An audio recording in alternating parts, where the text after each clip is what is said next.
नमस्कार, एनटीभी कोहलपुर समाचारमा स्वागत छ। म सदीक्षा शाह र सांकेतिक करणमा हुनुहुन्छ दोबासे रति बस्नेत।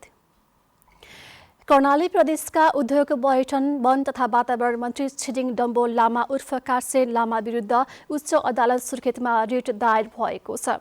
आजको समाचारमा चामल मात्र बिक्री गरिरहेको खाद्य व्यवस्था तथा व्यापार कम्पनी लिमिटेड हुम्लाले सहुलियतमा खाने तेल र मैदा बिक्री गर्न सुरु गरेको प्रसङ्ग रहेको छ र अर्को रहेको छ सेवाग्राहीको भिडभाड रहने दाङका सरकारी कार्यालयमा स्वास्थ्य मापदण्डको पालना नभएको प्रसङ्ग। तर सुरुमा प्रमुख समाचार। कर्णालीका मन्त्री छिरिङ डम्बो लामा विरुद्ध उच्च अदालतमा रिट, ऐन विपरीत प्रदेशसभा सदस्यको उम्मेद्वार हुन अयोग्य रहेको उल्लेख। निर्वाचनको लागि शुक्रबारदेखि हुने दल दर्ता गर्दा लेखा परीक्षण प्रतिवेदन अनिवार्य, हालसम्म आयोगमा 105 वटा दल दर्ता। चामल मात्र बिक्री गरिरहेको खाद्य व्यवस्था हुम्लाले सहुलियतमा खाने तेल र मैदा पनि बिक्री गर्दै बजार भावभन्दा सस्तो भएकाले स्थानीयलाई सहज। चीनको बेजिङमा शीतकालीन ओलम्पिक चलिरहेको समयमा हिमपात र वर्षा, भारी हिमपात भएपछि शीतकालीन ओलम्पिकका केही खेल समेत स्थगित। र 4 दिवसीय टी20मा आयरल्यान्ड विरुद्ध शानदार सुरुवात, 1 विकेट लिँदै सन्दीप लामिछाने कीर्तिमान रच्न सफल।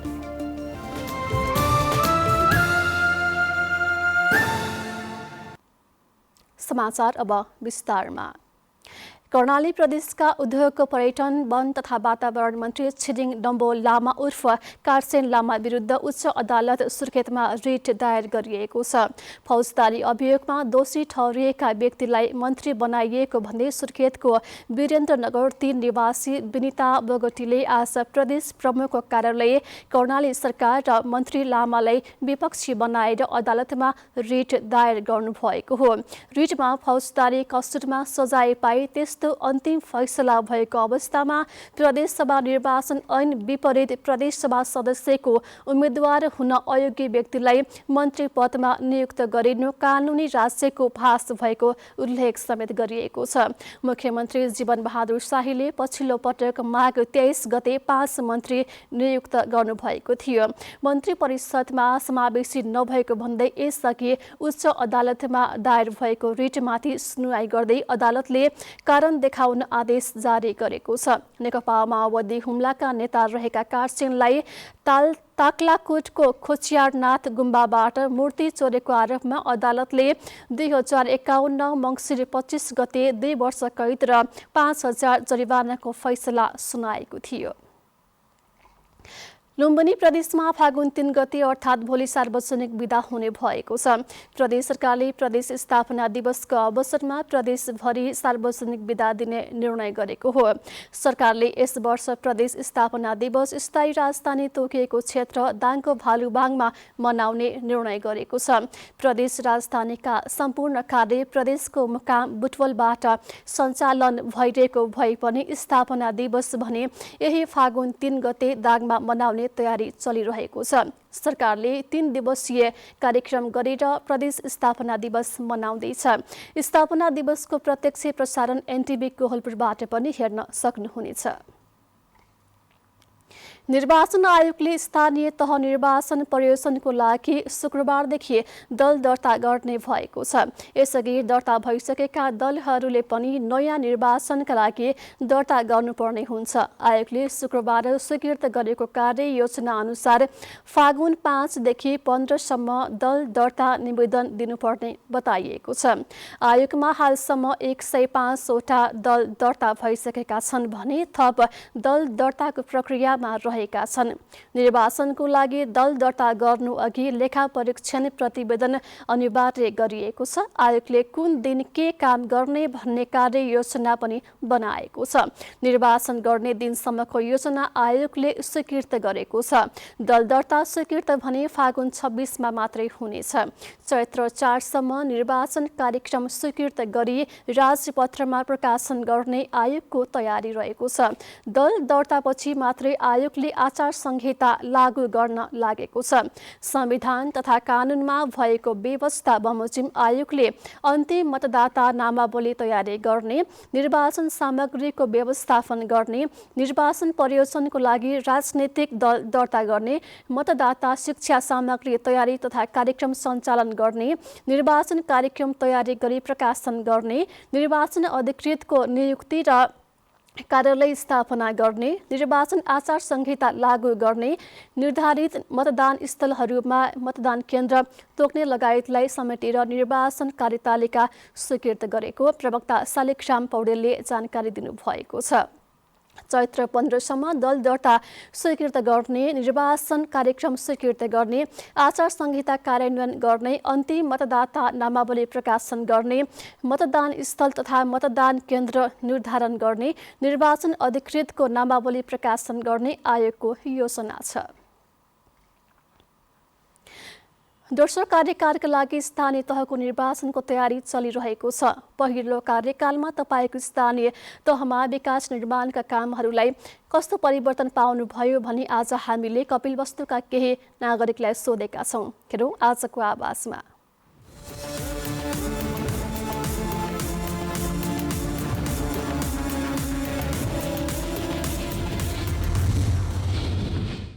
सरकार जब भयो नहुनुभन्दा त केही भयो, नहुनुभन्दा खानुमा पनि ठिक हो।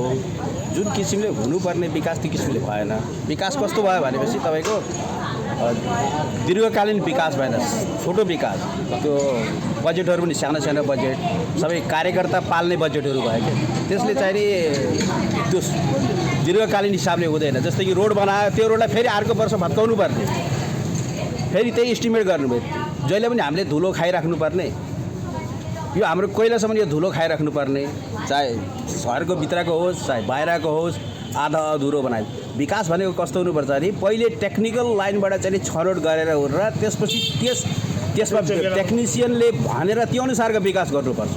विकास निर्माण काम गर्दाखेरि त्यसले फल दियोस्, फलदायी होस्, त्यसबाट कुनै फल प्राप्ति होस् जसबाट नगरपालिकाको पैसा लगानी हुन्छ।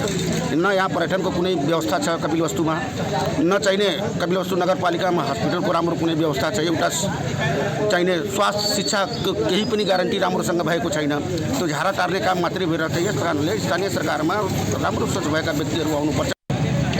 स्थानीय निकाय सुरु भइसकेपछि एउटा जनस्तरमा र अब ग्रामीण स्तरमा हुनुपर्ने विकास निर्माणका कामहरू केही उत्साहजनक रूपमा भएको चाहिँ भेटिन्छ। एकाध विवाद होला कहीँ, तर बाटोघाटो, नदी नाला, पुल पुलेसाको संरक्षण आदि इत्यादि कुरामा चाहिँ राम्रै भएको मैले चाहिँ महसुस गरेको छु। कुनै खास विकास हेरिएको छैन। जुन विकास हुनुपर्ने त्यस्तो मेयर भएन, र उपमेयर पनि भएन, वडा अध्यक्षहरू पनि भएन। जुन लगानी राम्रो ठाउँमा लगाउनु पर्ने रोडको विकास र शिक्षाप्रति र हाम्रो स्वास्थ्यप्रति र हाम्रो वृद्ध र विधवा र अनाथालयका बच्चाहरू र जुन शोषित वर्गका छन् उहाँहरूलाई व्यवस्थापन गर्न सकेको छैन। सरकार 5 वर्ष भइसकेछ, केही त विकास भएछ त्यो त भन्न मिल्दैन। तर अब हामी हेर्दाखेरि बाटोघाटो या शिक्षा, स्वास्थ्य, खानेपानी यी सबैमा विकास अलि भएछ, तर सिस्टमेटिकले हाम्रो यतातिर विकास भएछ छैन। किनभने अब हेर हाम्रो तौलियाको यही बाटो हेर कति धुलो उडिरहेछ, बाटोमा कति हाम्रो यति समस्या छ। यहाँ ट्रकहरू गाडीहरू आउँदाखेरि फसिआएछ। यो सिस्टमले हाम्रो बाटोघाटो अलि मिलेन। जितना परिवर्तन चाहिए वह देश के जनता को पावक चाहिए। किताब में तो लिखा है लेकिन उसका उपयोग नहीं होता, का जनता को नहीं पावा। दुख के सबसे बड़ी दुख की घड़ी हुआ।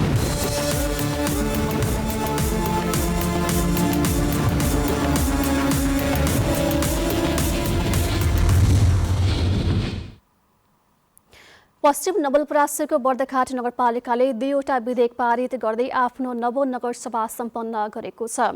नगरसभाबाट बर्दघाट नगरपालिकाको स्वास्थ्य तथा सरसफाई विधेयक 2078 र बर्दघाट नगरपालिकामा कार्यरत कर्मचारीको समायोजन सम्बन्धमा व्यवस्था गर्न बनेको विधेयक 2078 पारित गर्दै नगरसभा सकिएको छ।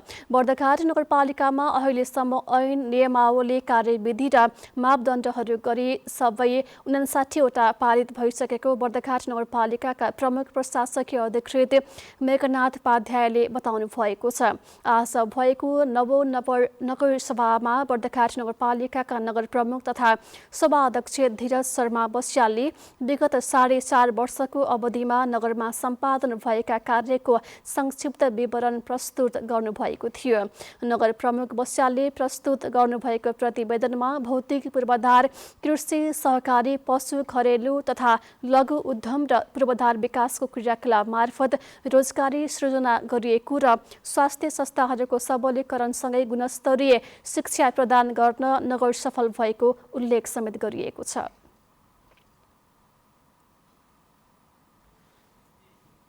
समाचारको क्रम जारी नै छ। अहिलेलाई एकैछिनको विश्राम।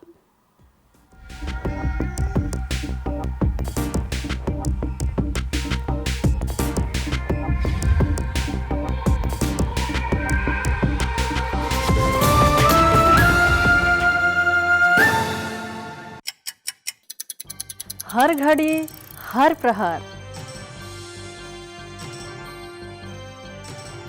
प्रत्येक गाउँ, प्रत्येक शहर, के निकट के विकट, हरेक स्थितिमा, हरेक परिस्थितिमा नीति, विधि र प्रतिनिधिका कुरा, प्रकृति, संस्कृति र प्रविधिका कुरा, हाम्रो समाचार, तथ्य, सूचना, निष्पक्ष विचार, हाम्रो अभिभारा, तपाईको सूचनाको अधिकार।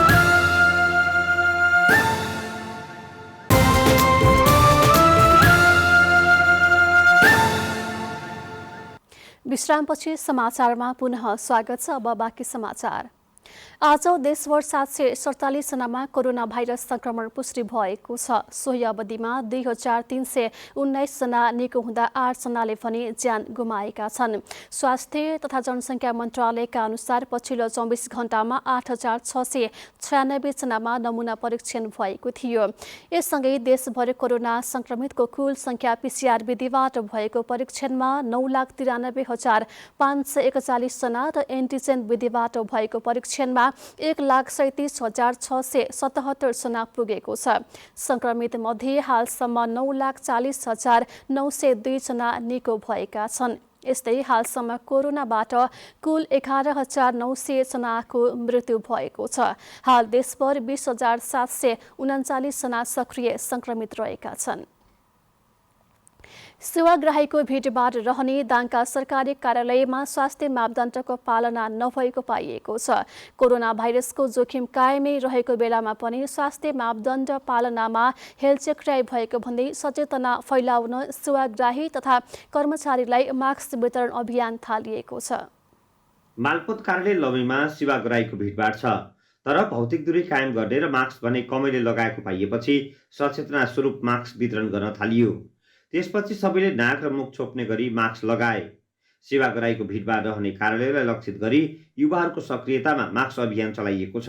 कोरोना भाइरसको जोखिम कायमै रहेकाले अभियान थालिएको अभियन्ता अङ्कित खनालले बताउनुभयो।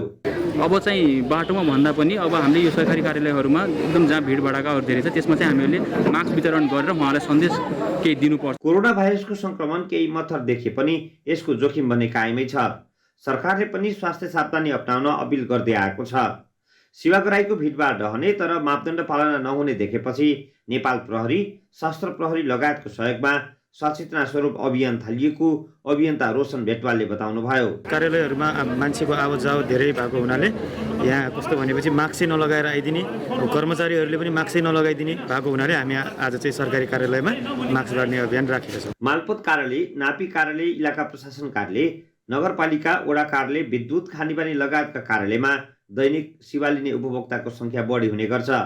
यस्ता भिडभाड रहने कार्यालयमा स्वास्थ्य मापदण्डको पालनालाई अनिवार्य ध्यानमा राख्नुपर्ने सेवाग्राही चिरञ्जीवी आचार्यले बताउनुभयो। मास्कहरू राखिदिने, यहाँ आउनेलाई बरु पैसा लिने क्या शुल्क लिएर बरु एउटा मास्क लगाएर जाऊ भन्ने त्यस्तो खालको वातावरण बनायो भने चाहिँ हुन्छ। कोरोना भाइरसको संक्रमणले सेवाग्राहीसँगै कर्मचारी पनि संक्रमित हुँदा सेवा प्रवाहमा असर पर्ने जोखिम छँदैछ। त्यसैले सुरक्षित भएर सेवा प्रवाहमा ध्यान दिन आवश्यक छ। दशरथ घिमिरे, नेपाल टेलिभिजन, लुम्बिनी प्रदेश, दाङ।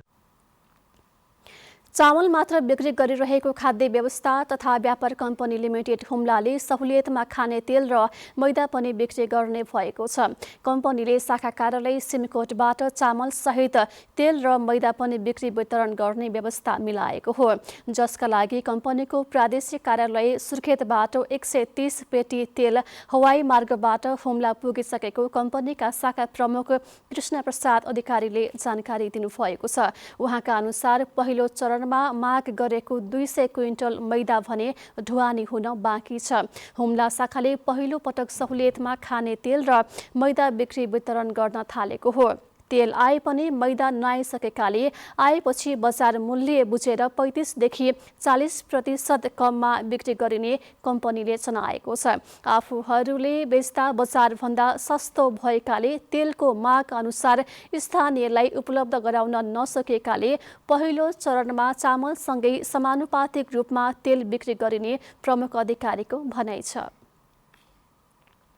वर्षौंदेखि चलन चल्तीमा रहेका सडकहरूको लगत कट्टा नभइरहेको अवस्थामा भने तुलसीपुर उपमहानगरपालिकाले बाटोको लगत कट्टा गर्न थालेको छ। नक्सामा बाटो नभएका भए पनि निकै सानो बाटो भएका तर फिल्डमा 12-15 मिटर चौडा सहित कालोपत्रे भइसकेकाले लगत कट्टा गर्न थालिएको उपमहानगरपालिकाले जनाएको छ।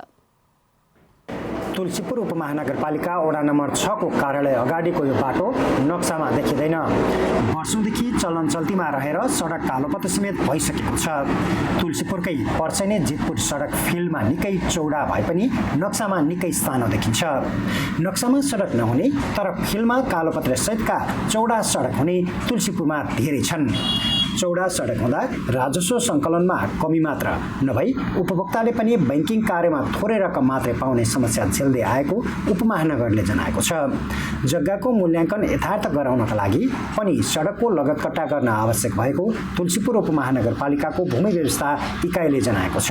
नक्साको सिटमा खोज्दाखेरि बाटोहरू भेटिँदैन हेर्नु, अथवा चाहिँ भेटिए पनि तपाईँको चाहिँ 2-3 मिटरका बाटाहरू, साना बाटाहरू चाहिँ पहिले चाहिँ हाम्रो चाहिँ जुन सालमा चाहिँ नापी भएको थियो त्यो बाटाहरू मात्र भेटिन्छ। यसले गर्दाखेरि हामीलाई प्रशासनिक काममा लगायत चाहिँ हामीले चाहिँ राजस्व सङ्कलन कालमा हामीलाई धेरै नै यसले घाटा पुर्याइरहेको छ।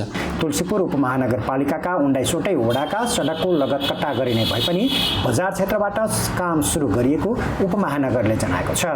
अहिले वडा नम्बर 5, 6, 7, 8 र 9 लाई केन्द्रित गरेर सडकको लगत सङ्कलन गर्ने काम भइरहेको छ।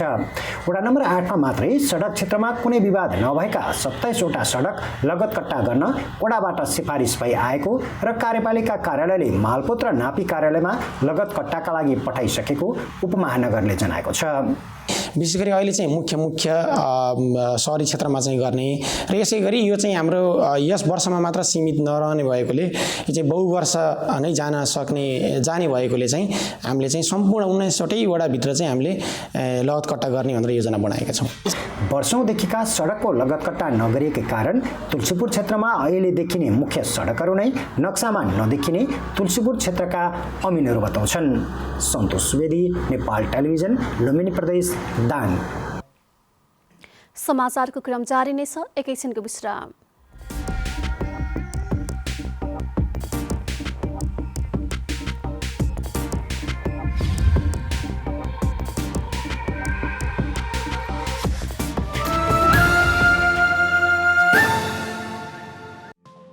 केही नयाँ, केही फरक।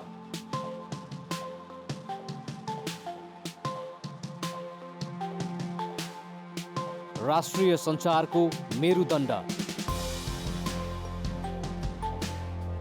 नेपाल टेलिभिजनको प्रादेशिक च्यानल एनटिभी कोहलपुर, पश्चिम नेपालको लुम्बिनी, कर्णाली र सुदूर पश्चिमको एक मुष्ट आवाज, सत्य समाचार, तटस्थ विचार, कार्यक्रममा मौलिकता, समावेशिता र विकासमा विस्तार।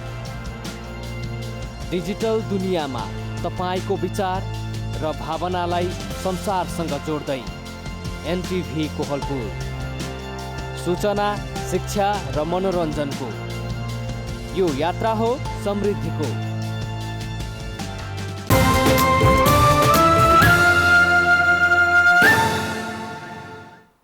तपाईँ एनटिभी कोहलपुर हेर्दै हुनुहुन्छ। अब बाँकी समाचार। कोरोना महामारीका कारण धराशायी बनेका सुदूरपश्चिम प्रदेशका प्रमुख पर्यटकीय तथा धार्मिक क्षेत्रहरू पछिल्लो समय चलायमान बन्न थालेका छन्। पर्यटन व्यवसायलाई चलायमान बनाउन खप्तर होमस्टेको संयोजनमा पर्यटकीय तथा धार्मिक स्थल खप्तर र बढी मालिका लगायतका क्षेत्रहरूमा हेलिकप्टर मार्फत अवलोकन गराउने खप्तर होमस्टेका सञ्चालक दीपक खड्काले बताउनुभयो। Nepal association of tour and travels agent Sudurpashchim प्रदेश, माउन्टेन हेलिकप्टर उद्योग वाणिज्य महासंघ सुदूरपश्चिम तथा होटल व्यवसायी महासंघको सहकार्यमा टुर प्याकेज सार्वजनिक भएको छ। फागुन 1 गतेदेखि सुरु भएको हेली टुर फागुन 10 अर्थात् 10 दिनसम्म सञ्चालन हुने हेली टुरमा कम्तीमा 350 जना आन्तरिक पर्यटकलाई खप्तर र बढी मालिका अवलोकन गराउने आयोजकको लक्ष्य रहेको छ। घुमफिरमा जाने यात्रुहरूले स्थानको हिसाबले 12,000 देखि 40,000 रुपियाँसम्म प्रति व्यक्ति शुल्क रहेको छ। अब अन्तर्राष्ट्रिय समाचार।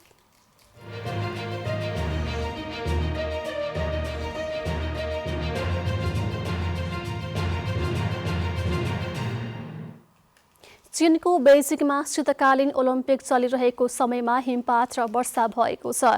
हिमपातका कारण केही ठाउँमा गाडी चल्न सकेका छैनन् भने बाक्लो हिउँ जम्दा जनजीवन प्रभावित भएको छ। भारी हिमपात भएपछि शीतकालीन ओलम्पिकका केही खेल समेत स्थगित गरिएको चिनिया सञ्चार माध्यमले जनाएका छन्।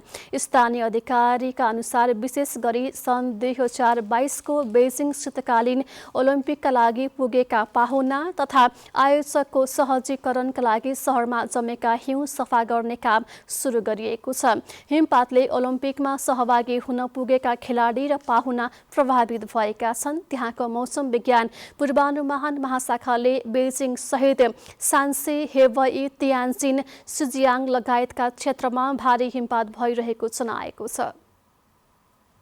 अब आर्थिक समाचार।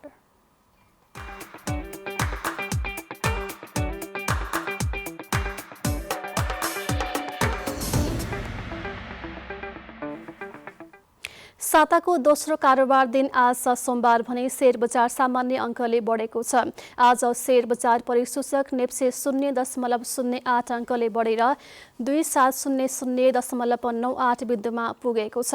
साताको पहिलो कारोबार दिन आइतबार भने नेप्से 100 अङ्कभन्दा बढीले ओह्रालो लागेको थियो। आज शेयर बजारमा 3 अर्ब 68 करोड 40 लाख रुपियाँ बराबरको शेयर कारोबार भएको नेपाल स्टक एक्सचेन्ज नेप्सेले जनाएको छ। आइतबारको तुलनामा आज कारोबार रकम भने घटेको छ। आइतबार शेयर बजारमा 5 अर्ब 97 करोड रुपियाँको शेयर कारोबार भएको थियो। आज कारोबारमा आएका 13 समूह मध्ये 7 समूहको शेयर मूल्य बढेको छ। बाँकी समूहको शेयर मूल्य ओह्रालो लागेको छ। आज कारोबारमा आएका 124 कम्पनीको शेयर मूल्य बढेको हो। यसैगरी 91 कम्पनीको शेयर मूल्य घटेको छ। 12 कम्पनीको शेयर मूल्य स्थिर रहेको नेप्सेले जनाएको छ। अब खेलकुद समाचार।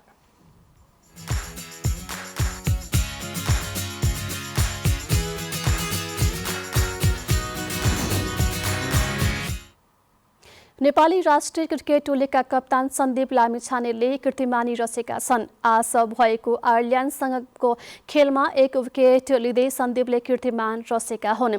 आजको खेलमा आयरल्यान्डका जर्ज डोकोरेलको विकेट लिएका सन्दीप T20 अन्तर्राष्ट्रिय क्रिकेटमा 50 विकेट पूरा गरेका हुन्। उनी यो उपलब्धि हासिल गर्ने पहिलो नेपाली बलर बन्न सफल भएका छन्।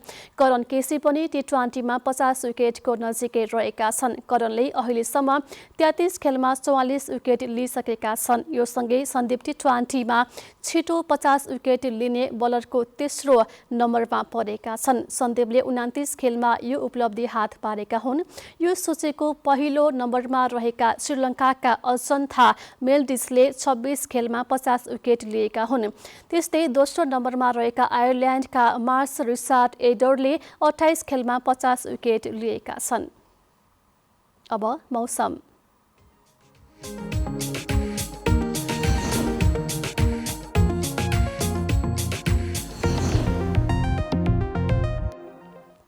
आज देशको पहाडी भूभागमा आंशिक बदली रही तराईका केही भूभागमा हुस्सु कुहिरो लाग्यो र बाँकी भूभागमा मौसम सामान्यतया सफा रह्यो। आज राति पनि देशभरि आंशिक बदली रही मौसम सामान्यतया सफा रहने भएको छ। अब मौसम सम्बन्धी थप विवरण।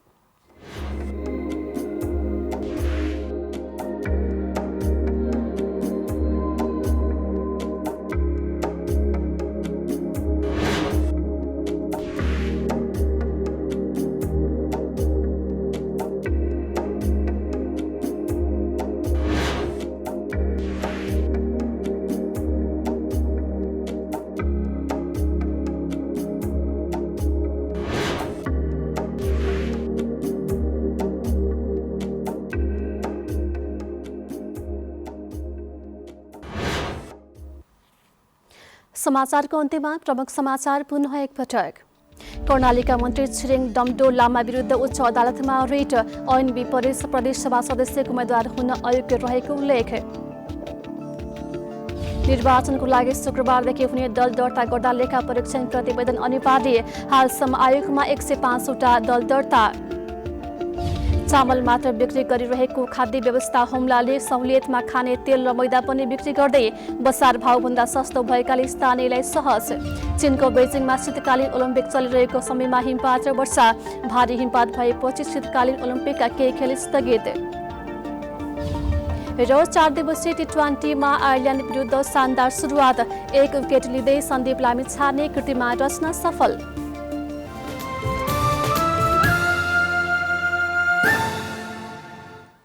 हवस् त अहिलेलाई समाचारको सिलसिला यति नै। बिदा दिनुहोस्। नमस्कार।